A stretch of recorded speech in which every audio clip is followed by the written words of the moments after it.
50 টাকা করে যদি একজন ব্যক্তির বিড়িতে দৈনিক খরচ হয়, ওই ব্যক্তি যদি 60 বছর জিন্দেগি লাভ করে, তাহলে ওই ব্যক্তি 60 বছরে কয় টাকা বিড়ির পিছনে যায়?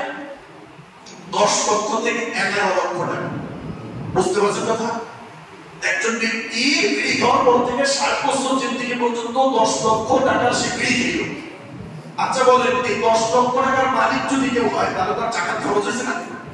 তাহলে এই ব্যক্তি যে টাকা বিড়ি খেয়ে খরচ করছে 10 লক্ষ, এই 10 লক্ষ টাকা যদি ব্যাংকে জমা হইতো, 60 বছরে 5 থেকে 6 কোটি টাকা ব্যাংকে জমা হইতো, শতকরা 10% মুনাফা। কত জমা হইতো বলেন?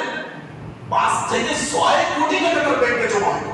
তাহলে এই টাকা দিয়ে সে সন্তানের জন্য কিছু করতে পারতো, বাড়ি গাড়ি করতে পারতো, বা ভালো সংসার সে চালাইতে পারতো, সুন্দরভাবে দিন যাপন করতে পারতো, যাকাত দিতে পারতো, সমাজের উপকার হইতো, সে হজ করতে পারতো, সে যাকাত দিতে পারতো। ইসলামের যে মূল 5টা বিষয়, যাকাত দেওয়া, হজ করা, তাও পারতো এই বিড়ির টাকা দিয়ে, এবং সমাজের গরিব অসহায় মানুষকে সে সাহায্য করতে পারতো।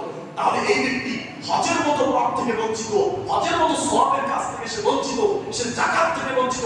সমাজের গরিব অসহায় মানুষের এই যাকাতের টাকা দিয়ে বিড়ি খেয়ে তারপরে সে এই বিড়ির টাকা এইভাবে তার জমা হয়েছে, সে কি কোনোদিন চিন্তা করে যে আমি যে একটা বিড়ি খাই, সেটা 10 টাকা খাই, প্রতিদিন 5 টাকায় 50 টাকা হয়, এই টাকা কত টাকা হইব আমার জীবনে? এই টাকা যদি জমা হইত, তাহলে এটা আমার যাকাত হইত, গরিব অসহায়কে দিতে হইত। এত মানুষের হক মেরে আপনি খাচ্ছেন, তাহলে বিড়ি খাওয়া কি নরমাল পা? আল্লাহ নবী বলছেন 40 দিন আর নামাজ কবুলই হবে না, কিন্তু নামাজ পড়তে হবে, সওয়াব হবে না, কিন্তু নামাজ পড়তে